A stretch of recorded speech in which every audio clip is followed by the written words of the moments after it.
lives one day at a time. Kimmy Kim and Elations Radio. They're here to get your day going fine. Kimmy Kim and Elations Radio. Kimmy Kim and Elations Radio. Kimmy Kim and Elations Radio.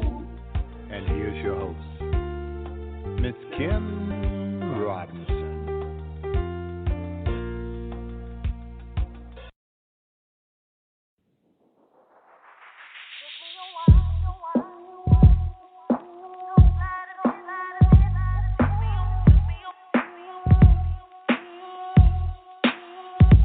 Took me a while to get to this place. I'm so glad I'm in this space, accepting all my flaws, embracing authenticity, 'cause there's nobody quite like me. Oh, I like being me. Who I'm created to be, original, not to copy. I'm gonna tap on me, to love again. Gonna celebrate this life, walking who am I supposed to be. Refuse to give up on me. To love again. Gonna celebrate this life, walking liberty. Every trial that came my way, I was searching for a brighter day. That day's finally here. That day's finally here. Through life's struggles, ups and downs, I'm so glad that I have found love that's unconditional. Yeah, all I went through prepared me. All God wanted me to be. I'm gonna tap on me, to love again, love me again, celebrate this life, walking who am I supposed to be. Refuse to give up on me. To love again, to love me alone, celebrate this life, walking liberty. Oh, it's incredible. This joy is unspeakable. Living life with no regrets. Each blessing was a blessing.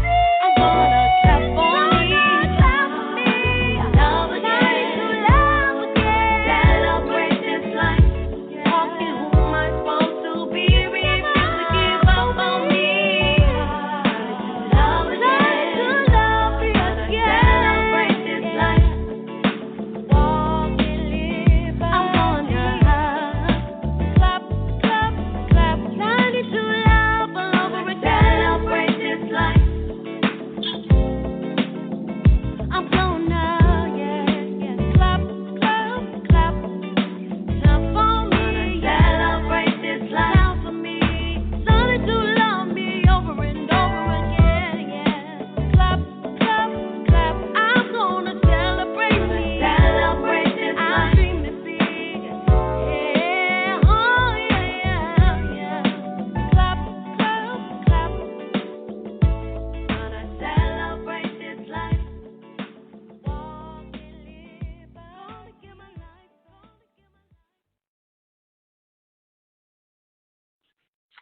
Hey everybody, happy Saturday. Happy Saturday. Thank you for joining Next Level with Trenace. I so appreciate you for spending 60 minutes, give or take, of your 1,440 minutes of your Saturday with me today. So I'm going to do something a little special and a little different. I got my new best friend on joining us in studio today, Stacey Henry Carr. Stacey, thank you so much for joining us. Oh my goodness, I'm so excited, Trenace. I am filled with smiles and can't wait. Me too. It was. I'm so glad that I was able to forget you. I know this was last minute. We're going to have my scheduled guest that was on for today. We'll have her in August. Okay. So this is I don't think I've done a girl time here on Next Level with Trenace. I don't think I've ever done a girl talk. Well, this is going to be a good girl be very talk. exciting. Yes, definitely. So if you guys missed Stacy's show on June the 13th, Stacy is a certified life coach as well as a certified hypnotherapist. So when I say hypnotherapist, most people think quack like a dog, well, quack like a duck, bark like a dog, ringing bells, and you'll be doing crazy things. That's not the case. So, Stacey, what are we going to talk about today for our Girls Talk? Because you are today a guest at my house. Next time you come, you're not a guest. You get your own cup. You fix your own food. So since you're a guest, you get to talk about it today. Well, there are so many awesome topics that we can explore. And, having talked to you a few good, solid times, and it seems like when we talk, we can't shut up. And, right? Exactly. But, one of the things that we talked about last time, and I just think that we can just roll with the flow.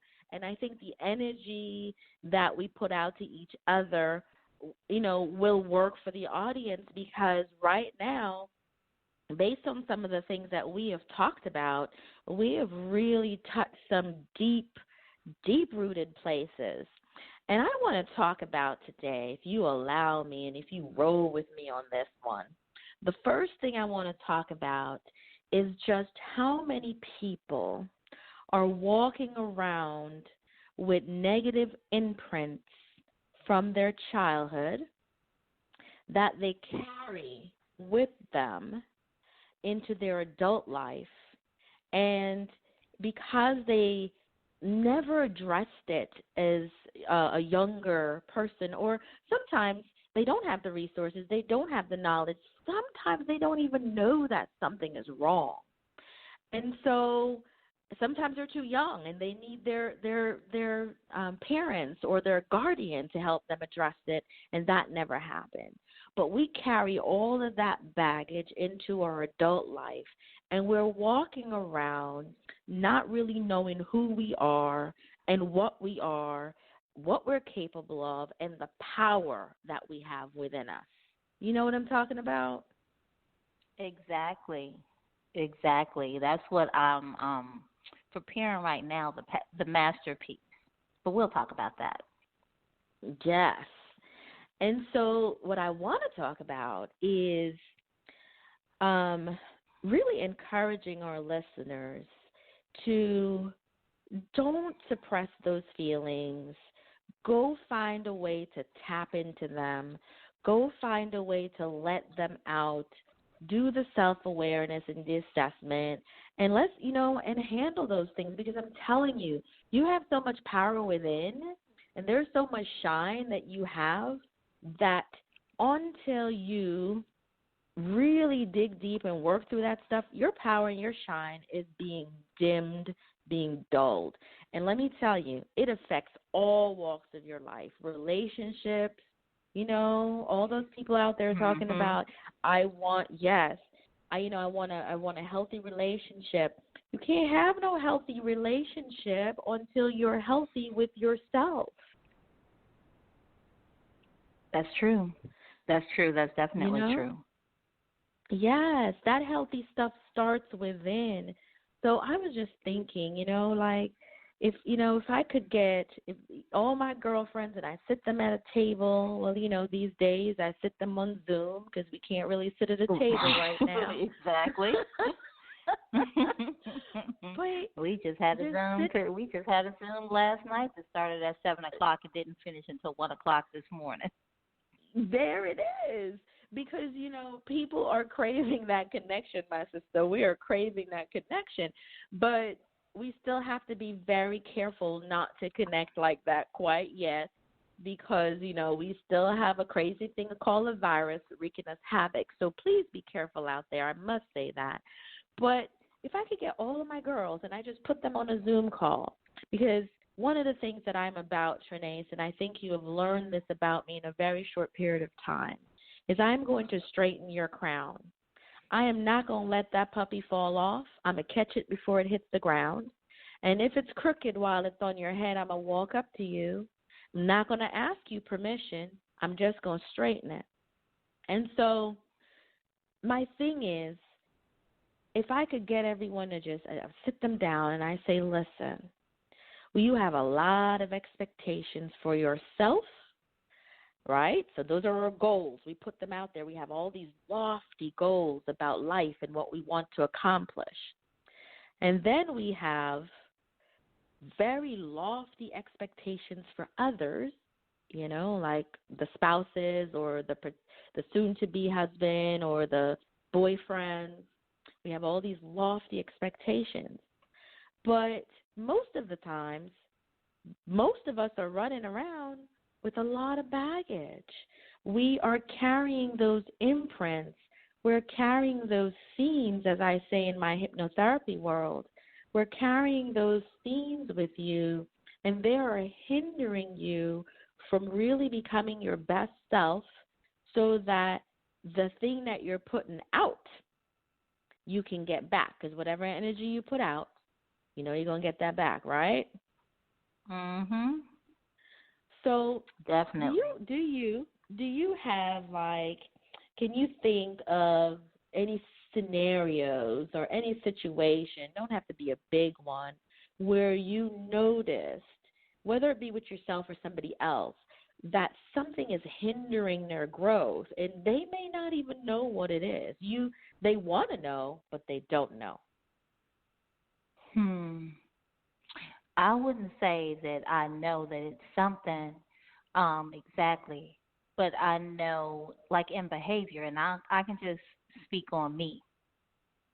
Um, and I don't really like to talk about me, but I'm going to talk about me right now because I'm going to use myself That's all right. as an example. Yeah, so I'm going to use me as an example. So there was a time when I was introduced, or somebody introduced me to others. It was always about what I did. I'm a published author. I'm a speaker. I'm a this. I'm a that. So there was a time when that was more valuable than who I was. And as I was doing these things, um, it was just an accomplishment. And it was just like a purse. It was just like a pair of shoes. It was just like something to have. It was just like something, a cape. That's what we'll call it. We'll call it Harry Potter's invisible cloak. That's what we'll call it. Because I love that. At one time in my life, what I did was more important for you to see that, because I was ashamed or even embarrassed of who you may find when you know me. Now, I believe that there are probably a lot of people walking around like that. That's just my belief. Yeah. But I like the invisible cloak thing, because if you've seen Harry Potter, if you've had kids, you've seen Harry Potter. Yes. And when they gave him the invisible cloak, he would be in places that he had no place being, spying on other people, and he was just there. His body was there physically. He was covered up, and you never saw who he was. And that was me. That was me. Listen. That was Trenace, published author. That was Trenace, mother to Kwame, Chance, and Pinky. That was me. I had no idea that I identified with who I was as a mother, who I was as an author, who I was as a speaker, and it was just, that was how I presented myself, is that stuff, if that makes any sense. That makes perfect sense. And I'm going to tell you something. With the work that I do, I run across a lot of people who are in that very same position, right? So, no, you are not the only person wearing that invisible cloak, right? Because what we do is we mask our real selves when we really don't know our real selves. So, and that sounds cliche or that sounds conflicting, but think about it this way. We're masking what we think other people are going to see, but that's because we don't really know the true, genuine, authentic us that we have inside of us that people are dying to see. People just can't wait to meet the authentic Trenace and the authentic Stacy and whomever else is out there that's listening. Like, people can't wait to meet you, the real you, not the you in that invisible cloak, right? They want to know, because there's always a level of doubt where they're like, there is something else to that person. And, they know it. They know there's more to us. They know that there's a power that we have that we can just burst out and shine and show, right? So, no, sister, that is a typical, regular, everyday thing with us human beings. We're walking around here in an invisible cloak, a lot of us hiding behind our titles, hiding behind our accolades from our accomplishments, and hiding behind things that are superficial, not the valuable, authentic things that people are dying to know.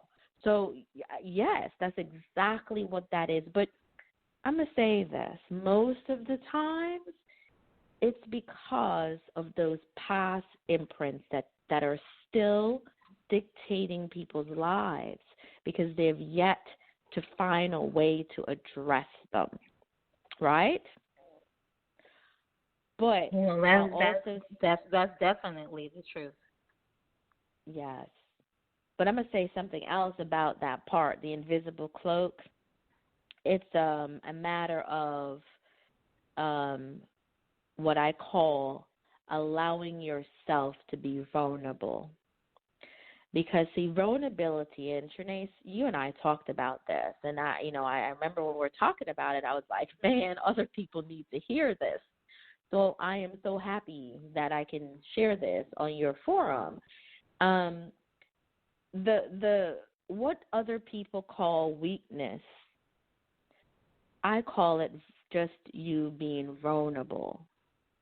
And the vulnerability that you put out is necessary for healing. So you can look at that as a gateway to healing.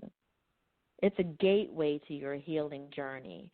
When you are okay to cry, when you're okay to say, I hurt, when you're okay to say, I'm not as strong as y'all see me pretending to be. I'm running around here like, Speedy Gonzalez, busy, doing a lot, but really I have some things that I need to address.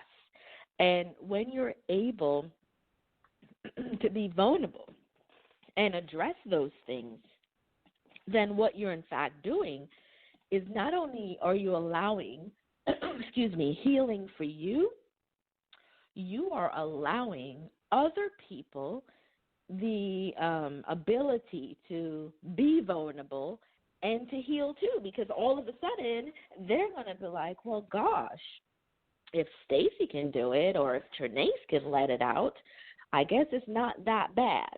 And then you're going to have people being okay with being vulnerable and allowing their healing journey to start, because that vulnerability, that is the gateway to healing. Absolutely. I'm just moving in. My business is changing for sure, and although I mostly talk with women, sometimes I speak with men, and it's not necessarily in business. It's I know men, I know guys. So I just tend to think that so many of us, we have walked around with this invisible cloak, or with the red bottoms and the name brand this and this, that, and the other thing, packaging yourself. Like Pepsi had one package on it, and then they changed the logo, and it was a new package. Packaging yourself, and when you open up a Pepsi after you shake it up, it's flat. So when you open that package up, it's empty or full of poop. Yes, yes. And guess what? We need the fizz. We need the fizz. Right. We need our lives to. And by the way, I am a Pepsi drinker. I haven't had it in a while. Me too. I stopped drinking Pepsi. Right. I want to say it's been months now, and especially with this whole COVID virus, I was like all water, all healthy stuff. So, you know, you saying Pepsi, I barely even remember what it tastes like, but I do know my favorite thing about drinking a Pepsi was opening that cap and you hear that fizz, right? And you know that when you drink it, you're going to feel that, right? So I love your analogy. The invisible cloak. I mean, you're on fire with your analogies, because the invisible cloak, and now you're talking about the fizz of a Pepsi. And let me tell you, if you got the lid on your life, and when you open it, it's flat, that means you got a lot of work to do, because we're not designed to have a flat life. We were put on this earth to have extraordinary, loving, happy, joyful, abundant life. All of us, not just some of us. I promise you that our universe, or God, our source, whomever you believe is in charge of this big old beautiful world, did not put us on this earth to be flat, not to be a flat Pepsi. So, you know what I'm saying? Yes. No. I am almost absolutely positive, and no, I don't know it all, and no, I am not the person who can say that I've got it all right, because there was one time in my life when it was flat. And once I realized that life was not designed for us to not have that fizz and not be able to authentically be who we are and not be able to put out our best selves, not to wake up in the morning. You got to wake up in the morning with that zest, a zest for life. And that's what your fizz, you mentioning that fizz, reminds me of, is having a zest for life. In that zest for life, you've got to find that through your inner work. And that inner work is what's going to take you to this point where, you know, don't get me wrong, Trenace, not happy all the time, because that's not possible. And it's not, because there are going to be circumstances beyond our control, and there are going to be moments of loss, and there are going to be moments of grief, and there are going to be moments that is going to get us to a point where we're just like, this is not a happy day. But just because you're not having a happy day does not mean you can't have a joyful internal you, right? Because that joy brings you back. Having that internal joy will always bring you back, regardless of what kind of day you're having.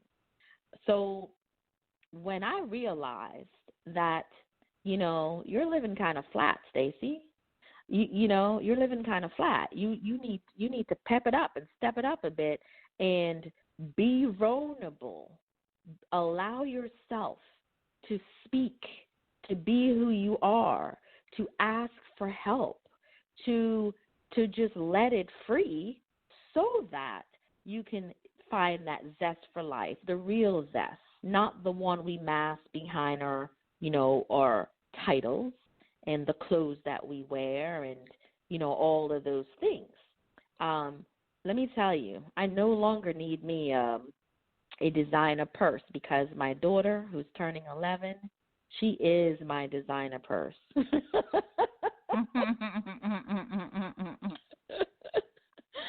She is my designer purse. We are glued together. And I no longer need a designer person because I found one in the human being that God gave me to look after. And so when you find that real, authentic why that can give you the zest for life and give you that open the bottle cap and the fizz, or, you can take off the invisible cloak and really be you, then that's a start. That's where you want to be, because I promise you, if you could sit down and take a moment and speak with God silently, just still your mind and hear what he's got to say, he's going to tell you, I did not put you on this earth to be flat. That's true. And that's I say that a lot to people. I'm going to paraphrase the sentence that I use because I don't want to tell on me in my workplace. So what I say is, God didn't put me on here to do this job for the rest of my life. I'm not going to retire with a plaque and whatever retirement money, because that's not how I was divinely created. I was created for a purpose, and that job is just one of the resources that help me move into my purpose. It's a good job if you want to work, but I don't want to work. I don't want to work like that. Exactly. Yeah. So, it's okay. I guess that's maybe a safety, and that's what we're taught, to go to college and to get a degree and to get a good job. But that college, to get that good degree, you could end up owing $100,000 for to make $50,000. And then the kicker part is you don't even like the job, and you feel like you need more money to do something that you don't even like. Yes. Listen, let me tell you what I learned that I just know that your listeners need to hear this. A lot of us, we walk around and we're stressed and we're depressed. There's a lot of our population that are stressed and depressed. And mainly, if you ask those people about the job they're doing, if they like it, if they even like it, not love it, note I said like it, you're going to have a huge percentage of those people that tell you no. They're just doing it. And they're doing it in a very robotic way, and they feel stressed, and they feel a strain in their shoulders. They get up every morning very lethargic because they're going into a workplace to do a job that they don't even like. And so the sadness, depression, and stress, it's because they're not working within their heart's desires. And at the end of the day, when you are about to walk into the gates of heaven, and you know what? I'm not even going to take it that far. I'm going to stay right here. You're going to be sitting on your front porch, rocking at 75, drinking some iced tea or whatever is your favorite drink. Maybe you still drink some Moscato. And you're going to ask yourself,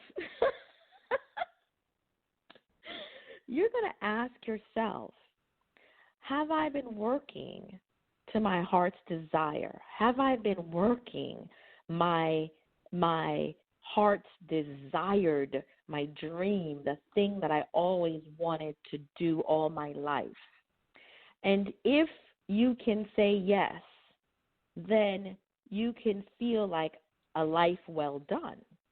If you can't say yes, then a lot of regret is going to come from that. You're going to start feeling the regrets from not working in your heart's desire. And so when we're in a job that we get up reluctantly and go to every day, that's causing us the stress, and that's causing us all of that feeling that, we're wondering why we have a headache all the time, or we have migraines, or we have sinus problems, or why do I have this neck ache or this back ache? Have you considered that maybe you are not doing and living to your full S, or as I normally say, living full out and making your life worth it and happy in what you do and really feeling joy in what you do? Okay, am I advocating that you get up tomorrow and quit your job? No. But what I'm advocating is that you do that work where you at least assess to see if you're doing the right thing. At least take a step back, or what I call a bird's eye view. When you take a step back, you do a bird's eye view of who you are in your situation. And take a step back and say, do I really like this? And then you go, do I love it? And then you start really figuring out, what is my heart's desires? What is it that I really want to do with my life? And I went to a conference last November with a motivational speaker, and one of the things she said she did for many, many, many, many years was she worked at a job that was not her heart's desire, but she did it with intentions. She said, I work to fund my dreams. And when she said that, I was like, whoa, that's powerful. And then she said it again. She said, I went to work to fund my dreams. She said, I did not necessarily like my job. As a matter of fact, I didn't even like getting up to go to it until I found a reason to like getting up to go to that place. It was, I'm going to use my money that I make from the job that I don't like to fund my business, which is my heart's desire. And she started writing checks every paycheck, and she would write in the notes, funding my dreams, and she would put that check in the bank, and then she did that for years. And then after a couple of years, she had a lot of money that she could use to fund her dreams. And so when I talk about, your work and how it makes you feel, people always say, but I have to make a living. I have to pay the bills. And the answer to that is, yes, you do. And I don't advocate that you don't pay your bills and you walk away from your job. I advocate that you take a good look at where you are in that job, with that job. Is it your heart's desire? And decide what your plan is going to be going down the line. How are you going to get yourself to a joyful, happy place where you can sit on the front porch rocking with your mint julep, your lemonade, your Moscato, whatever it is that you drink, saying, wow, I feel good because I have done what my heart desired all these years. Absolutely. Absolutely. Positively. That's correct. I think, and I've never really shared this with anyone. A lot of my listeners, or even people that follow me on social media, some of them know that I worked at AT&T. But when I started seriously writing my first book, I had been fired from that job. And I had been fired from that job. People heard about that, but they didn't know why. It was some political stuff going on in that particular location. So I was the choice because of that space's politics. At any rate, that's when I started writing my first book. So had I not been fired, I'd have been quite content because I was making not more than decent money. I'll just say I was living well because I had my regular salary, plus I was getting the bonus that the assistant manager and the manager of the store would get. So I was living lovely. And had that not happened, there would not be 5 books. There would not be a One Authentic Woman. There would not be a collective podcast. There would not be a lot of things that are super important to the world. Not everybody in the world, but my remnant of people that God put me on the face of the earth to service. Mm. And when that happened, my life made a change. I was happy more often. Not what I call pseudo happy, but happy for real. I was no longer living what I call a zombie life, where I was getting up in the morning, doing the same thing, going the same route to work, doing the same stuff, coming back home, doing the same thing. There was none of that happening because I didn't know that was my purpose, but that's what I was doing. Right. And so many times we are so super afraid of what other people are going to think and are going to say and what are they going to do. Well, they're going to live their life, and I'm going to live mine. Yes. You know, one of the things that that resonated with me when you said that is change. All of a sudden, I can, as I'm listening to you, I'm hearing and I'm seeing change. And change is really uncomfortable for people. And even the best change is uncomfortable for people because that means they have to step out of their comfort zone and they have to do something different. And once change come about, if we can start looking at it as just it's your nudge, it's your next chapter. It's like when you're reading a book. And when you're done with chapter 1, you don't go back and keep reading chapter 1. You want to go to chapter 2. Maybe when you're finished a book, you go back and reread it. But typically, you're going from chapter because you really want to know what the story is about. You want to know the end result. You want to get to the meat and potatoes of the book. Life is just like that. We have chapters. And a lot of us, and including me, I once was there, so I'm speaking from experience. We like to get stuck in the same chapter, just sitting there marinating in the same chapter.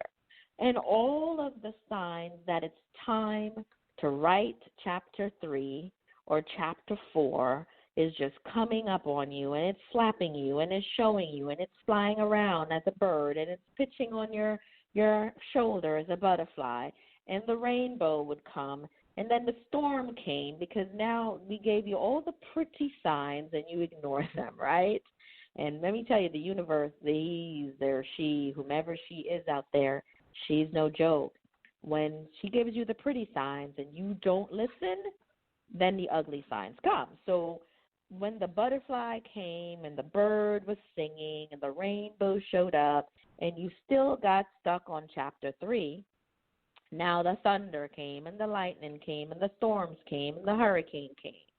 Because it's like, do I have to put you in the worst scenario for you to see that it's time to move to the next chapter? And that's what we do. We wait. We wait until life has to beat us down for us to recognize that it's time. It's time to go. And in hindsight, or it's time to shift, or it's time to change, whatever it is that the scenario is. But in hindsight, if you were to look prior to the storms, you had all the signs, but they were just too pretty. They were like wrapped up in this beautiful bow, and you're like, there's no way that's what it's trying to tell me. Well, guess what? That exactly was what it was trying to tell you. And then when we don't listen, it just comes in a wave of storm, which is why you hear people say they found their best self in the valleys of their lives. They found, you ever hear that a lot of people the best Mhm. self in the valleys of their lives. That's true. Because I mean, my story, that's it. That's it. Mhm. I would have never wrote a book. I would have played with writing a book. I would have Mhm. continued to play with writing a book, but it would have never happened. Mhm. Listen, that's how I was too, sister. When I wrote mine, it's because it was it was that time. I felt it. I knew it. It started getting rough emotionally, so I had to be vulnerable and share all of myself with the world. And when I left corporate, I knew I was supposed to leave. I want to say maybe 5 years or more before I actually left. And I waited until it got, and back then, when I knew I was supposed to leave, it was not uncomfortable. It's just the rainbow and the birds and the all of the butterflies and all of that stuff was telling me it was time to go. And I was like, no, I'm making so much money. My family needs the money. Da da da da da da. The whole, the song and dance and everything that we say. Mhm. And I decided to stay. And Trenace, that last couple of years before I walked away was tumultuous. And that's just a pretty word for what I felt like I was going through and all of my coworkers were going through, and the compromise that I was asked and being asked to make of myself for, to do to people and how to treat people, which none of that happened because that's not who I am. And because none of that happened, it was a battle. It was a battle because you're not going to get me to treat people like that. That is not who I am. You're going to have to find somebody else for that. And so once you become that person who no longer wants to treat people like dirt, and you say, and you put your foot down, and you say no, because God did not put me on this earth to treat people that way, and then guess what? All of a sudden, you're the wrong person. You don't know how to hold people accountable. You don't know how to this. You don't know how to that. And I'm telling you, it got to that point where it just got uncomfortable. But once I left, I knew. I was like, well, Stacey, you were supposed to leave a long time ago. You're waiting until you're getting these nasty feelings and the storms are rolling in, but you should have left when the rainbows were there and you knew you were supposed to leave. So, we all go through that, and we find ourselves at the valley points, and that's when we can rise. And, I mean, literally, it's just like the stock market. When a stock goes all the way down, that's the time you buy, because 9 times out of 10, it's going to go up. The upward trajectory is going to be off the charts, and you're going to make a lot of money. It's the same thing and the same concept with our lives. When you're in a downward spiral, when you're at the lowest part, don't just say, I'm at the lowest part and I'm going to stay here. No, that's when you say, oh, this is the dip in my life. All right, let me see what I can find down in this dip because I'm about to go up, up, up. And that's where we should find our best selves, right there in that low parts. That was pretty much, in a nutshell, that's how a lot of people live their lives. And it's just super unfortunate. And it's not something, I think it's like you mentioned, the scenes of our lives that are still remaining, that are causing us to do the things that we're doing, but we don't know why we're doing it. But the other part is, unfortunately, we don't get to choose our parents. God chooses our parents for whatever reason. He chooses them. We don't ever know. But some of them do kill our dreams. Yes. Some of them tell you things out of their own fear or lack of knowledge, and it prevents you from even trying that dream that you know is for you. Yes. Yes. Um, you, you know, the joke in my household is every once in a while I say to my kids, um, so if there's anything that you think you're going to talk about in therapy when you get older that I did to you, come on, let's talk about it now so that we can get it all out. And then my next statement to them is, if there's anything that you are going to have to talk about in therapy, just know that I did not do it intentionally because I am not perfect. And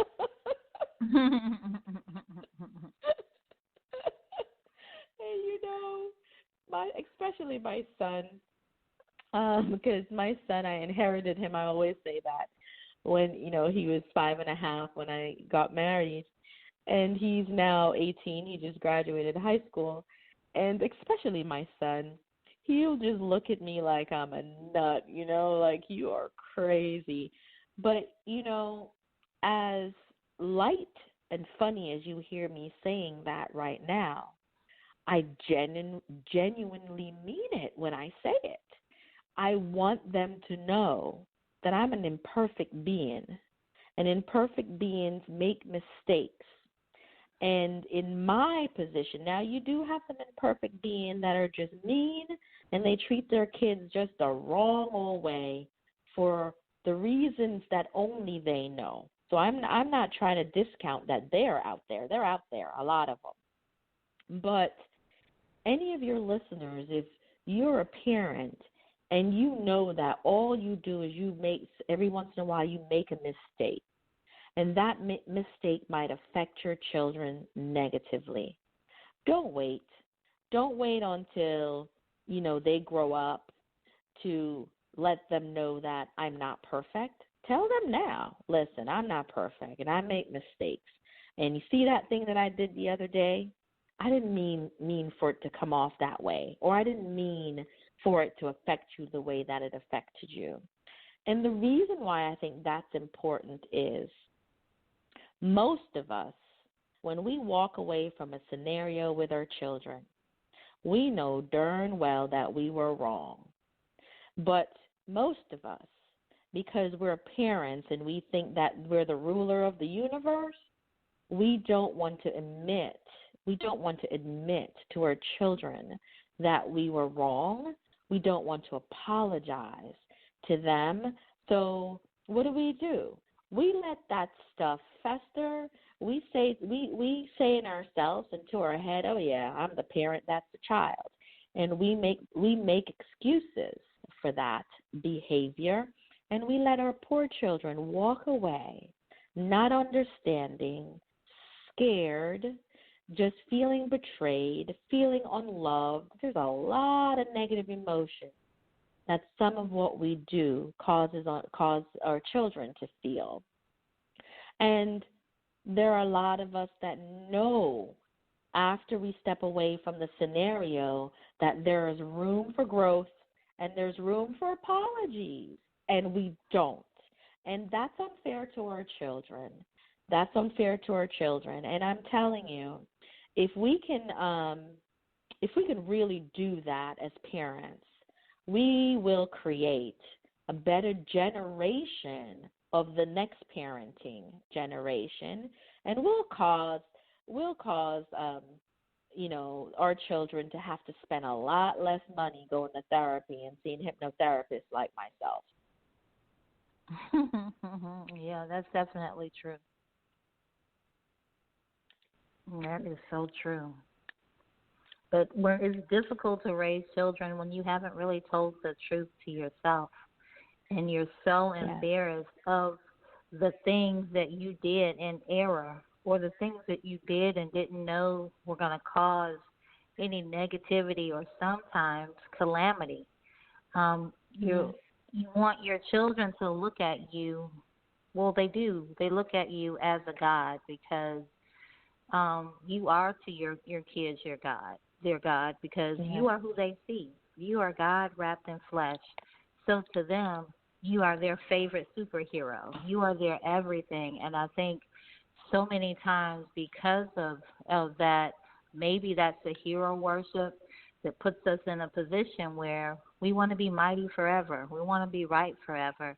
Everything we say is right and important, and that puts our offspring in a position where they lack understanding. They don't have information. They don't know how to communicate. They don't know how to feel and not feel some type of way about somebody attacking or saying something negative about that feeling. Yes. Yes. That is so true. And you know what happens down the line?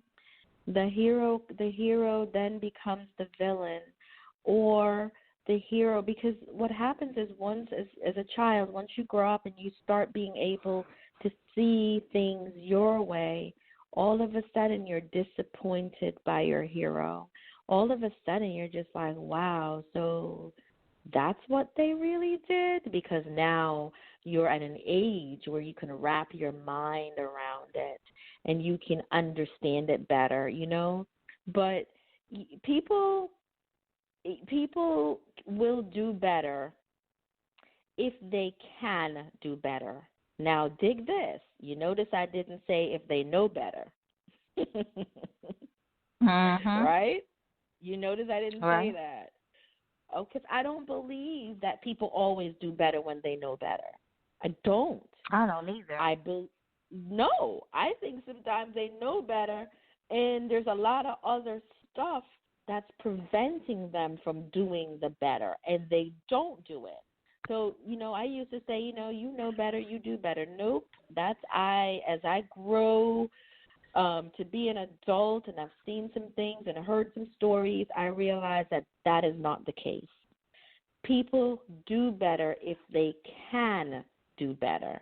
So even sometimes they know that what they're doing is completely wrong, but their mental capacity or whatever it is that's hindering them from really doing better, and but we're humans though, and you remember that thing I talked to you, we were chatting about how you may have the best of intentions, right?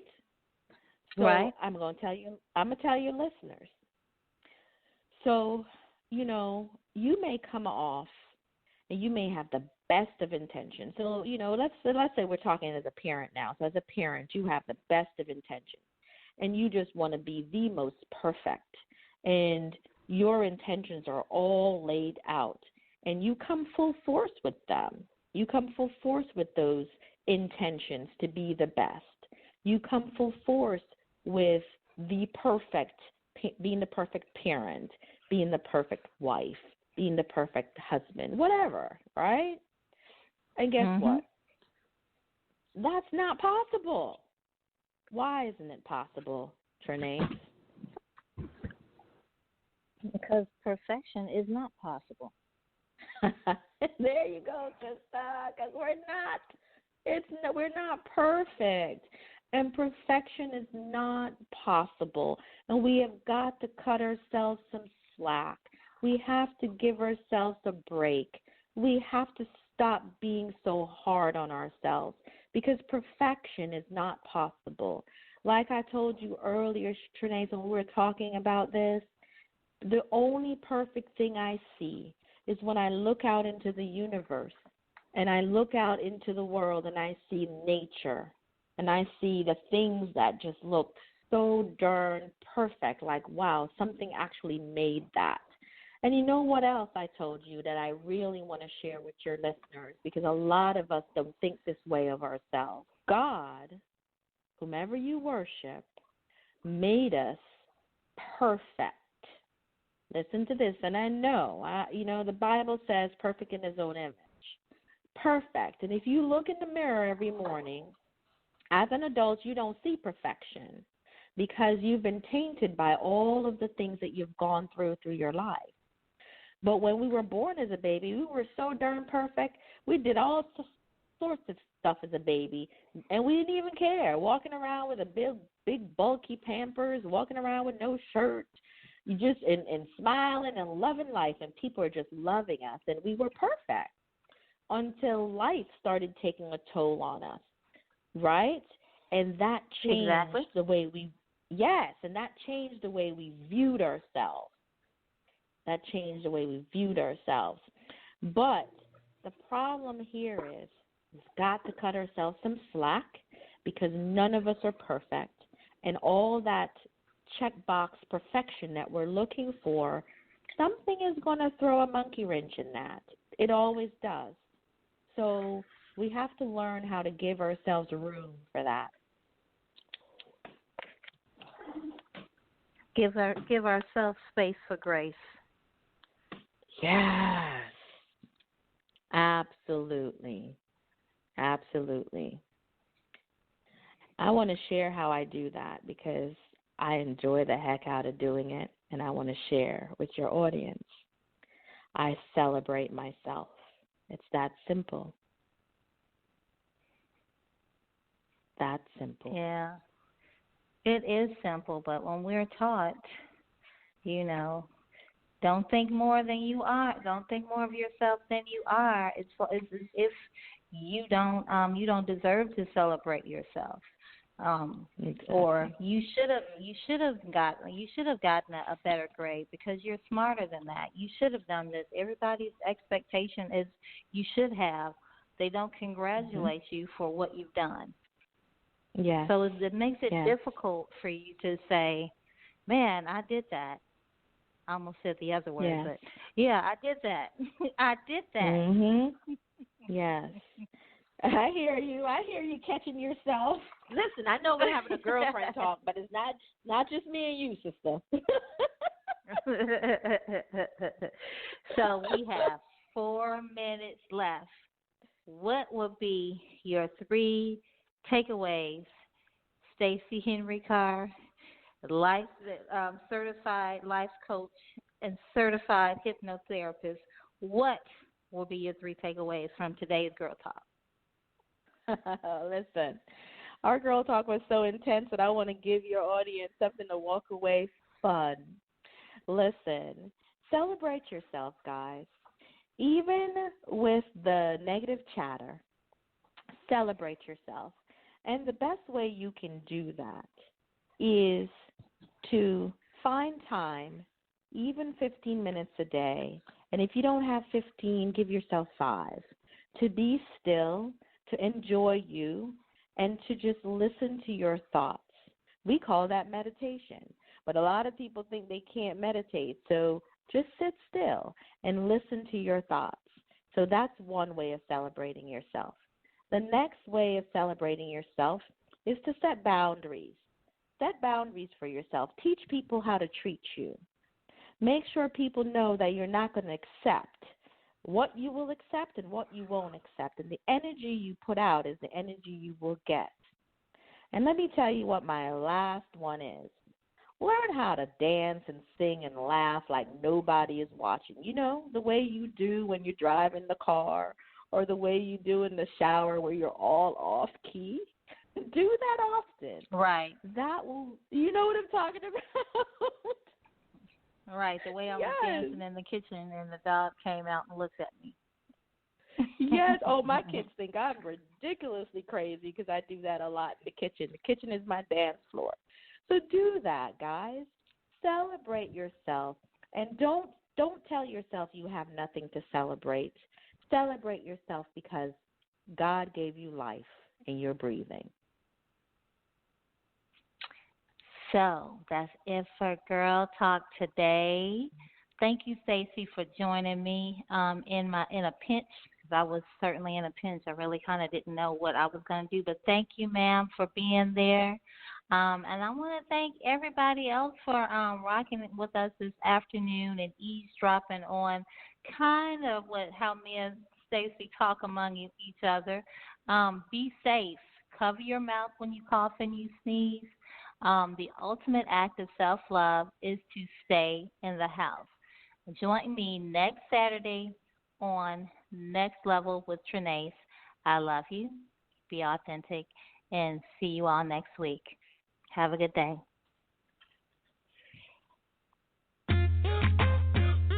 Hey, can I be transparent with out for a second. One of the most amazing things you can witness is a beautiful woman of God. So I wrote this song to my ladies. And it go like this. All the ladies stand up and get your hands up. If you know you're beautiful, then go ahead and clap it up. Go on and clap it up. Go on and clap it up. I tell you it's your song. Go on and clap it up. I tell you she's so bad, I can't really help it. Finding a good thing, I tell you this girl a blessing. Crash, she gon' rep it, fly like a feather. Concerned with the Lord, not impressed with world pleasure. She beautiful. Yeah, baby girl, go on, put your hands up. Yeah, I know you beautiful, I know just what you stand for. You the classy type, ready to be a wife, but content in your singleness, holding it down, right, yeah. She worth more than your paper. You need more than jewelry and cars for you to date her. Not impressed with them lames. Her aim is the creator, so you can keep them whips and them chains. She for the savior, whoa. But she knows she still deserve it. In church every Sunday, living for the worship. Voice of an angel, humble like a servant. Smile so amazing, this girl is the greatest, yeah. So down to earth, she been beautiful since birth. To make a wife, you better be a man, she know her worth. And she not gonna let anybody walk her up out the church. You better be a man of God, willing to put him stand up and get your hands up. If you know you're beautiful, then go ahead and clap it up. Go on and clap it up. Go on and clap it up. I tell you it's your song. Go on and clap it up. I tell you she's so bad, I can't really help it. Finding a good thing, I tell you this girl a blessing. Crash, she gon' rep it, fly like a feather. Concerned with the Lord, not impressed with world pleasure. She beautiful. Yeah, baby girl, go on, put your hands up. Cause I know you beautiful, I know just what you stand for. Felt a lot of pain in your life, you wear it so well, so elegant, the style of your life. So now I can't tell, well, yeah. Single mother raising a kid to a wife, holding it down. Husband handling biz, so on campus, a model to women on how to live. Not persuaded by the price of your purse, give for real, for real. Yeah, this your song, so go on, clap it up. Tell the DJ, put it on and keep it on repeat. See wonderful women bought every week, but to see the women living for God is so sweet. Got a nice walk, matching your talk is unique. You so beautiful, forget what they heard, they can't see. All my ladies standing firm in the word, I get weak, but I only want uno, you know. All the ladies